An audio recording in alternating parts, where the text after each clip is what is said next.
जो हमें उड़ती उड़ती खबरें टेलीविज़न के माध्यम से आई हैं कि 7 जगह वक्फ को रिलेटेड कोई लोगों के दफ्तर पे या घरों पे छापे पड़े हैं, ये जानकारी उड़ती उड़ती हमें आई है। जो कार्रवाई हो रही है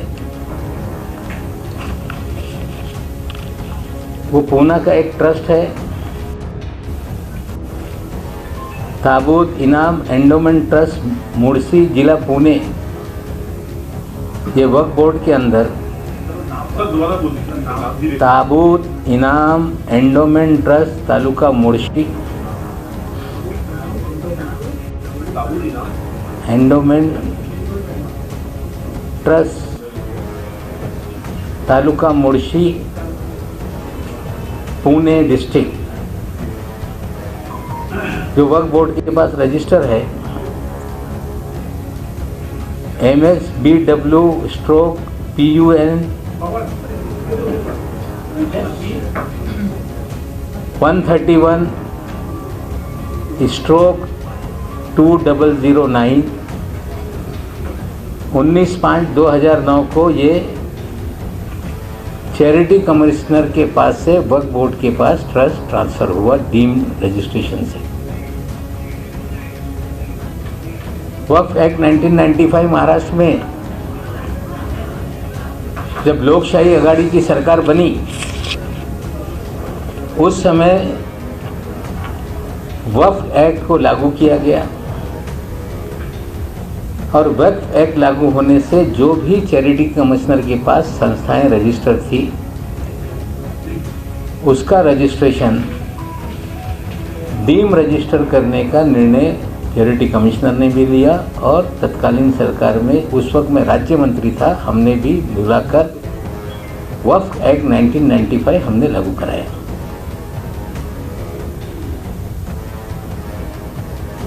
और जो छापेमारी हो रही है जिसकी खबरें आ रही हैं, कुछ चैनल वालों ने चला दिया कि नवाब मलिक के घर तक ईडी पहुंच जाएगी। पता के आएंगे तो स्वागत भी करेंगे, लेकिन जो छापेमारी हो रही है ताबूत इनाम एंडोमेंट ट्रस्ट को लेकर, जिसमें पूना में MIDC ने 5 हेक्टर 51 आर जमीन एक्विजिशन करके लैंड एक्विजिशन ऑफिसर के पास पैसे जमा किए और लैंड एक्विजिशन ऑफिसर ने श्री इम्तियाज हुसैन शेख और अन्य जो ट्रस्टी अपने आप को क्लेम करते थे उनको 7 करोड़ के करीब 7,98,98,250 रुपये उनको एक्विजिशन के पैसे दे दिए। लेकिन कागज़ से जो जानकारी है टोटल 9,64,42,500 रुपया ये एक्विजिशन का जिला अधिकारी के पास पैसे जमे हुए थे।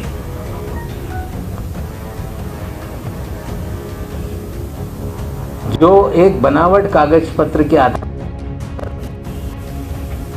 फीस 12/2020 का कागज इस्तेमाल करके 7,76,98,250 रुपये ये उन्होंने अपने अकाउंट में लेने का काम किया। उसके बाद वक्फ बोर्ड को जानकारी मिलने के बाद कि जो NOC उन्होंने में दाखिल की है, जो हमारे चीफ एग्जीक्यूटिव ऑफिसर हैं श्री अनीश शेख, उन्होंने जो पूना डिवीज़न के जॉइंट CEO हैं श्री खुशरू, उनके माध्यम से 13 अगस्त 2021 को पूना के बर्न गार्डन पुलिस स्टेशन में एक एफआईआर दर्ज कराया। एफआईआर दर्ज करने के बाद 5 लोगों की गिरफ्तारी हुई, जिसमें पहला नाम है चांद रमजान मुलानी, दूसरा नाम है इम्तियाज मोहम्मद हुसैन शेख, तीसरा आरोपी है एडवोकेट कलीम सैयद, एक राजगुरु नाम का व्यक्ति है और एक कामड़े नाम का व्यक्ति। इनकी पुणे पुलिस ने गिरफ्तारी की। थोड़ा सा अधिक जानकारी इसमें दे दूं कि जब हमारे खुशरू जो वहाँ के डिविजनल वर्क ऑफिसर हैं वो पुलिस स्टेशन गए अगस्त में, तो पुलिस ने कंप्लेंट लिखने में कुछ कोताही कर रहे थे। मुझे चीफ ऑफिसर ने फ़ोन किया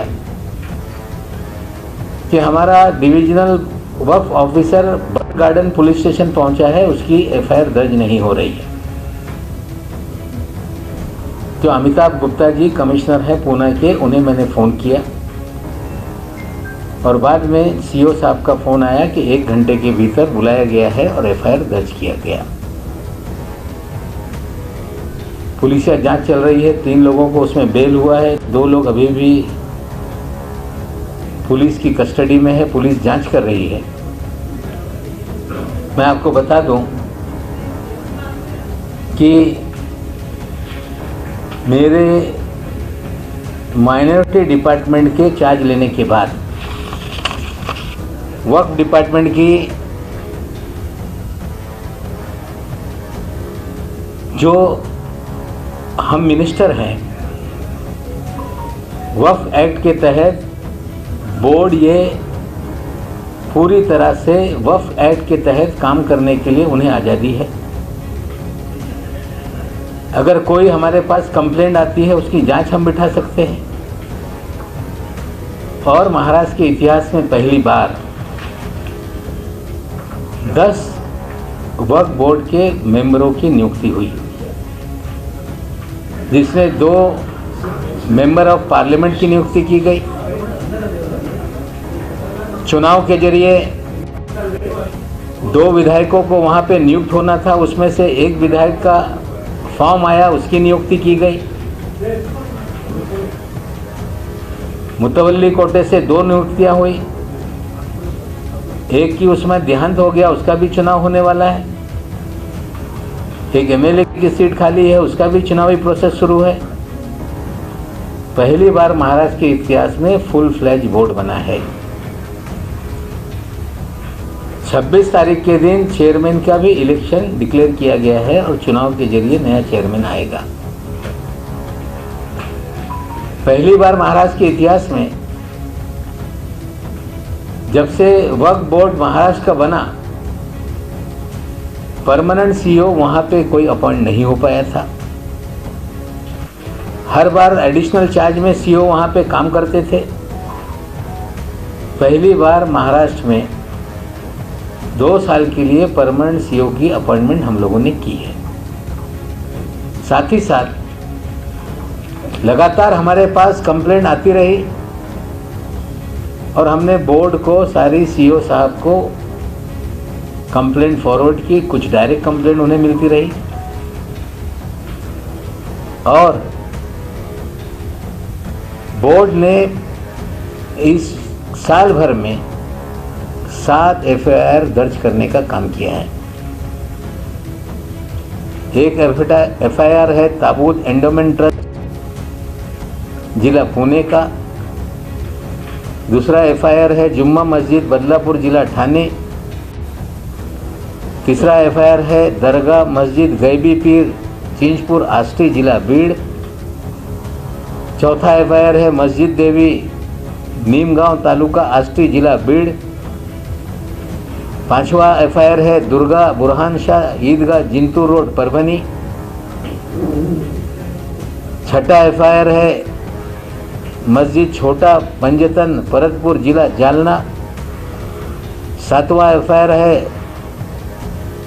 दरगाह नूरुल हुदा मस्जिद कब्रस्तान दिल्ली गेट औरंगाबाद, और आपको जानकारी दे दूं कि इन 7 एफआईआर में बहुत सारी गिरफ्तारियां हुई। डिटेल अभी मैं नहीं देने पाऊंगा आपको, हम डिटेल एफआईआर डिपार्टमेंट को कहेंगे कि आप लोगों को दें। लेकिन आष्टी के मामले में एक डेप्यूटी कलेक्टर श्री शेड़के की भी गिरफ्तारी हुई है। जब से ये डिपार्टमेंट मेरे पास आया, वक्फ बोर्ड में क्लीन अप का अभियान हमने शुरू किया है। क्लीन अप में सरकारी अधिकारी भी नापे जा रहे हैं और क्लीन अप में कुछ बोर्ड के पुराने मेंबर हैं, वो भी नापे जाएंगे। पूरी तरह से पारदर्शक तरीके से बोर्ड का कामकाज हो, ये पिछले हमारे चार्ज लेने के बाद हमने पूरी कवायद शुरू की। वक्फ बोर्ड की मीटिंग 7-7 महीने होती नहीं थी। कोई चेयरमैन रहता था, वक्फ ऑफिसर मिलके अपना क्या काम करते थे किसी को पता नहीं चलता था। कोई एनओसी इशू हो गई तो बोलते हैं ये बोगस एनओसी है। हमने निर्णय लिया कि पूरा वक्फ बोर्ड का कामकाज ऑनलाइन सिस्टम से चलेगा। जो आईटी डिपार्टमेंट है महाराष्ट्र का, उसको पैसे दिए गए हैं, पूरी तरह से पोर्टल तैयार कर लिया है। आगामी दिनों में रजिस्ट्रेशन हो, चेंज रिपोर्ट हो, जो भी पैसे भरना है, किसी को लीज पे देना है, सारे काम को डिजिटली करने का निर्णय हमने लिया। बोर्ड से कहा है, सरकार उसमें पैसा दे रही है और डिजिटल सिस्टम से पूरा वक्फ बोर्ड का ट्रांसपेरेंट कामकाज हो, इस तरह की व्यवस्था हमने बनाई। साथ ही साथ बहुत पुराने कागजात हैं, पुराने दिनों में बहुत सारी फाइलें निकाल के लोगों ने जला भी दी। एक और निर्णय हमने लिया है कि बोर्ड के जितने दस्तावेज हैं उसको स्कैन करके उसको प्रिजर्व करने का काम हम लोगों ने किया है। आज ईडी आई है, हम उसका स्वागत करते हैं। एक एंडोमेंट ताबूत ट्रस्ट नहीं, मैं ईडी के लोगों को 30,000 जो भी वक्फ की संस्थाएं हम यहाँ रजिस्टर है, मैं उनसे विनती करूंगा कि 30,000 संस्थाओं की आप जांच करें। हमारे क्लीन अप अभियान में ईडी का सहयोग मिल रहा है, हम उसका स्वागत करते हैं। और ईडी वाले को ये भी कहते हैं कि लखनऊ शिया वक्फ बोर्ड की वहाँ के शिया कम्युनिटी ने प्रधानमंत्री को खत लिखा था, सीबीआई को दी गई है। वसीम रजा के भी लफड़े हैं, थोड़ा उधर भी ध्यान देने का काम करें। पूरी तरह से हम आपका सहयोग चाहते हैं और 30,000 मामले आपको देंगे। लेकिन खबरें चल रही है कि ईडी घुस गई वक्फ बोर्ड में, नवाब मलिक की मुश्किलें बढ़ेंगी। हमें लगता है पिछले 30-35 दिन से जो क्लीन अप अभियान हम लोगों ने शुरू किया है, शायद कुछ लोगों को लग रहा होगा कि इस तरह की कार्रवाई से नवाब मलिक को डरा देंगे। अच्छी बात है, आपका सहयोग हम चाहते हैं। आपको जो भी सहयोग होगा हमारा वक्फ बोर्ड पूरी तरह से करेगा, महाराष्ट्र की सरकार करेगी। लेकिन किसी की प्रतिमा मलिन करने के लिए फिर ईडी का इस्तेमाल होगा तो हमें लगता है मुगालते में डिपार्टमेंट है, गलतफहमी में डिपार्टमेंट है। आप सहयोग चाहते हैं, पूरा सहयोग हम लोग करेंगे। लेकिन लड़ाई जो मैंने छेड़ी है, जो लड़ाई हमने अन्याय के खिलाफ छेड़ी है, नाजायज लोगों को जेल में डालने के खिलाफ छेड़ी है, जो केंद्रीय एजेंसियों की संस्थाओं में गंदगी थी, क्लीनअप का अभियान हमने छेड़ा है। हमें लगता है इस तरह की खबरें बना के ना नवाब मलिक की प्रतिमा मलिन की जा सकती है, वक्फ बोर्ड में ईडी घुस गई, नवाब मलिक को डराया जा सकता है।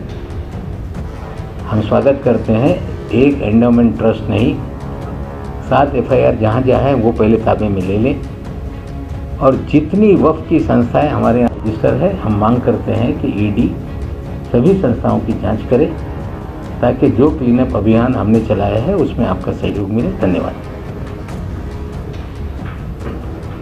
क्या प्रश्न आहे? आज 2 वाजता काही मी इथे फरार करायला आल्यानंतर काही पत्रकार मला भेटले बाहेर आणि त्यांनी सांगितलं की ईडीची छापेमारी वक्फ बोर्डाच्या ऑफिसमध्ये सुरू झालेली आहे.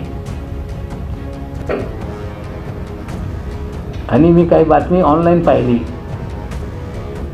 त्या बातम्यामध्ये असा होता की आता ईडी वक्फ बोर्डमध्ये घुसली, नवाब मलिकच्या अडचणी वाढणार आहे.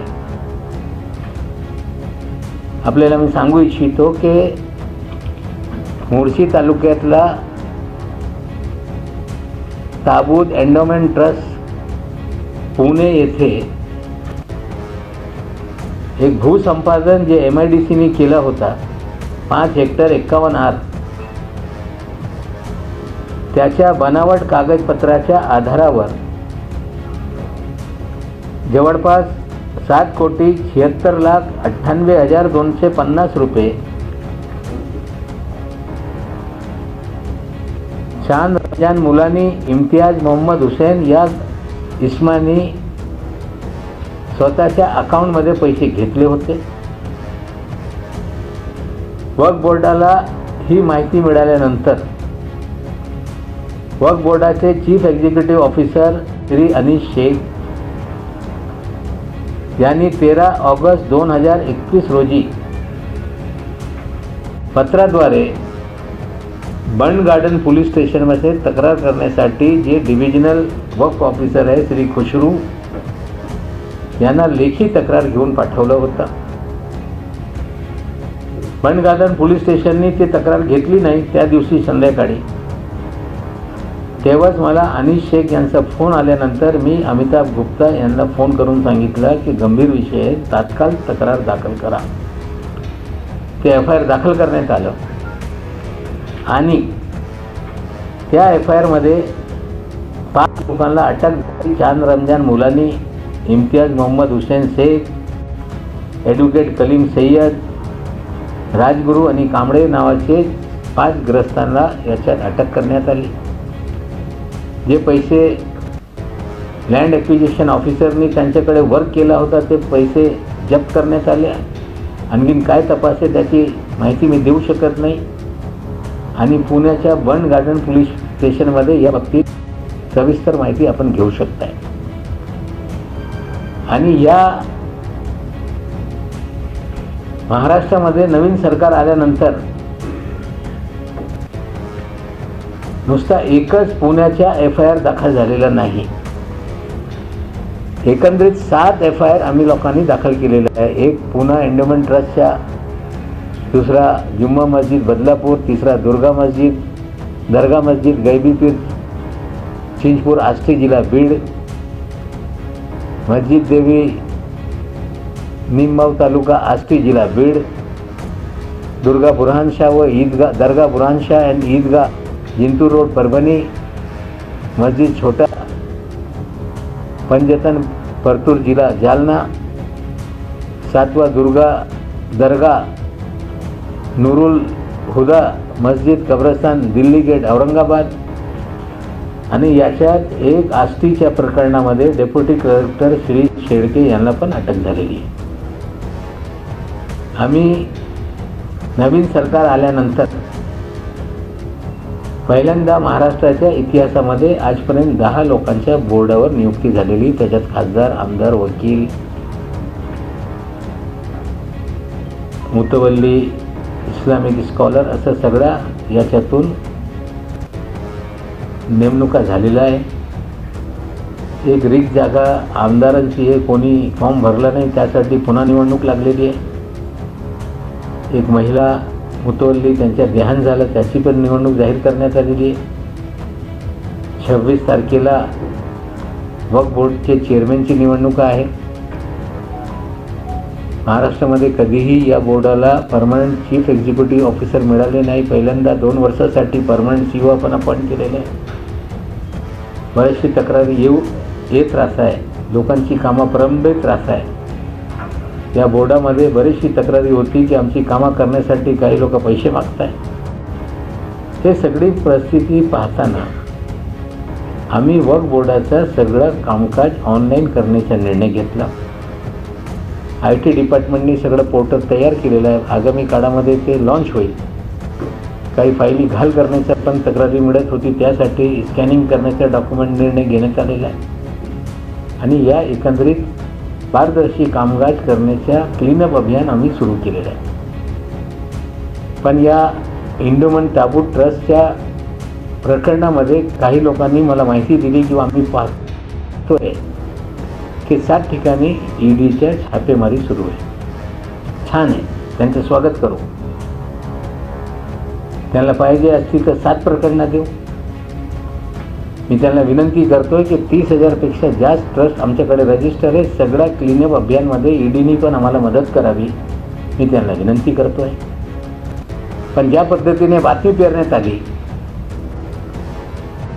की ईडीच्या कारवाया वक्फ बोर्डच्या ऑफिसमध्ये सुरू झाला, नवाब मलिकच्या अडचणीत वाढ होणार आहे, मला वाटते मला बदनाम करण्यासाठी कुठलंही कट कारस्थान होत असेल तर नवाब मलिक कोणाला घाबरणार नाही.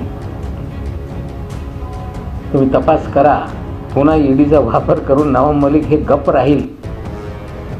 मी जे काही यंत्रणा आहे, जे गैरप्रकारे लोकांना त्रास देते,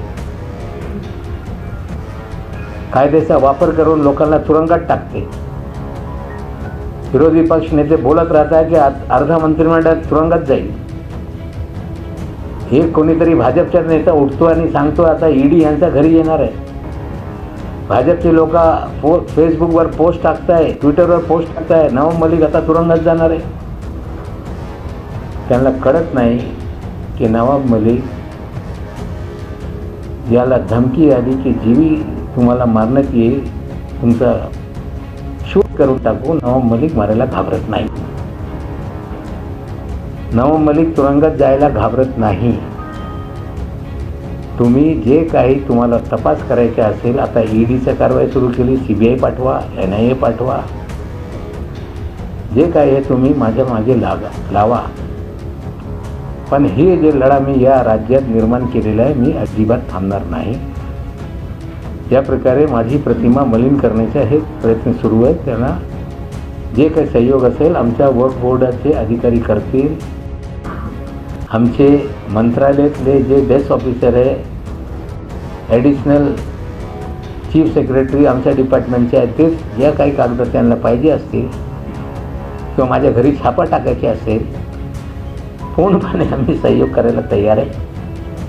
पण या प्रकारे काही लोक बोलत आहे, अरे काही असेल तर सांगा. मी ते सांगतो, तपास झाल्या तर याच्यात भाजपचे पण काही नेते तुरुंगात जाणार आहे आणि सखोल तपास या वक्फ खात्याचं झालं पाहिजे. हरियाणामध्ये बसलेले काही लोक तुरुंगात जाऊ शकत आहे,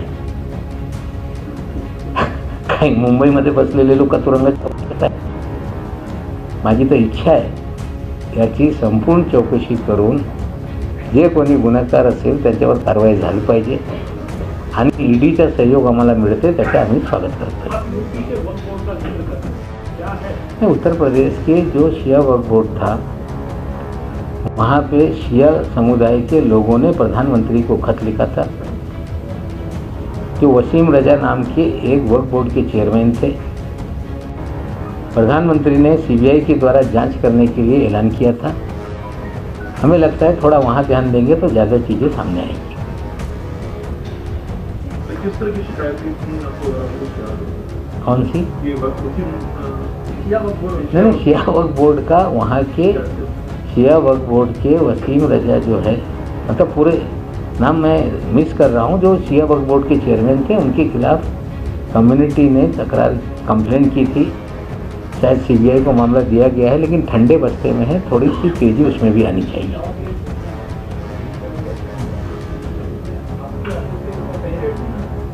हमारे सरकारी डिपार्टमेंट ना वक्फ बोर्ड में कहीं भी रेड नहीं हुआ, नहीं बिल्कुल. जी, लेकिन खबरें चल रही हैं कि वक्फ बोर्ड पे छापा पड़ा और खबरें चल रही हैं कि नवाब मलिक की मुश्किलें बढ़ेंगी. हमें लगता है कुछ बेबुनियाद खबरें भी चल रही हैं, लेकिन इस तरह से ईडी अगर इस चीज़ों में इंटरेस्ट ले रही है तो हम चाहते हैं कि पूरे वक्फ बोर्ड का ईडी थोड़ा सा देख ले, सभी चीज़ें उनके हवाले हम करते हैं.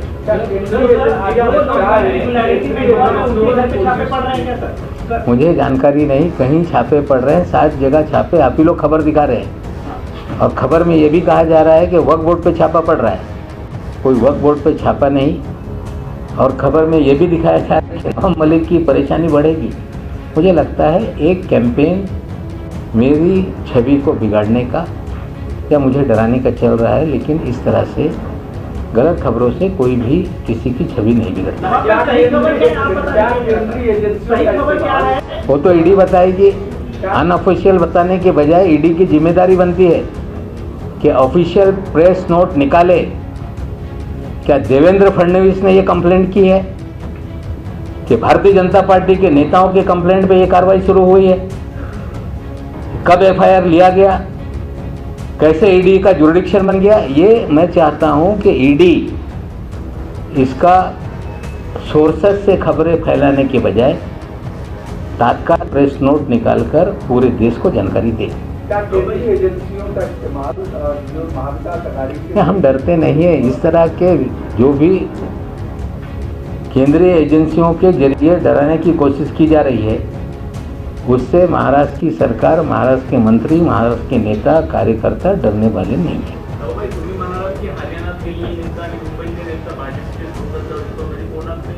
नाही ठीक आहे, तपास होऊ द्या ना. आता किती फेर तपास करताय.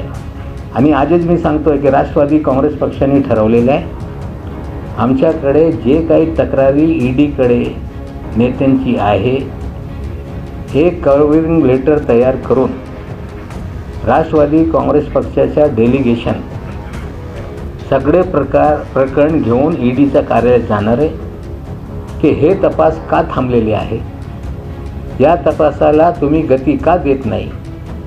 आम्ही या देशाच्या ईडीला सहयोग करण्यासाठी सगळी माहिती संकलन झालेली आहे.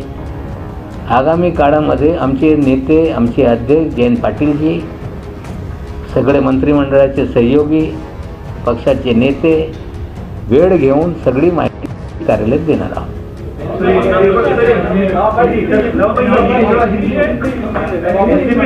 सवाल पूरा सवाल. राष्ट्रवादी काँग्रेस पक्षाच्या बरेचसे नेते भाजपमध्ये केंद्रीय मंत्री झालेले आहे, बरेचसे नेते माजी मंत्री आहे, बरेचसे नेते भाजपचे पदाधिकारी आहे. यांच्या माहितीच्या संकलन नाही कोण गेले नाही. ज्यांच्या विरोधात ईडी एफआयआर दर्ज आहे, तक्रारी दाखल आहे, ते थोडा गतिमान करावा, हे पत्र घेऊन आम्ही जाणार आहोत. राष्ट्रवादी कांग्रेस पार्टी ने निर्णय लिया है कि आगामी दिनों में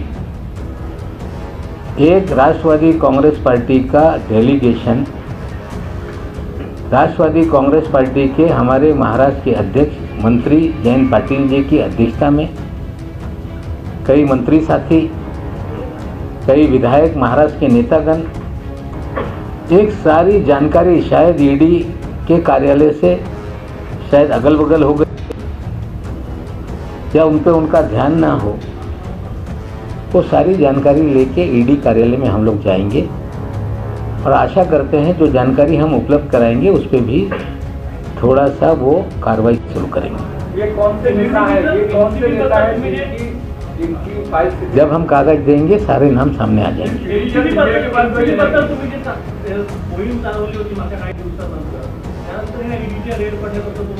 मी असं आहे कुठे असं आहे, माझा लढा हे चालूच राहणार आहे. अन्यायाच्या विरोधात हा लढा बंद होणार नाही. नाही, ईडीची कागद आमच्याकडे आहे, तिकडे पण जाऊ, तिथेच जाऊ. मुझे लगता है उनके पास शायद कबाड़ी के दुकान से कागज़ लाते हैं, हम अच्छा कागज़ ले जाएंगे. Thank you.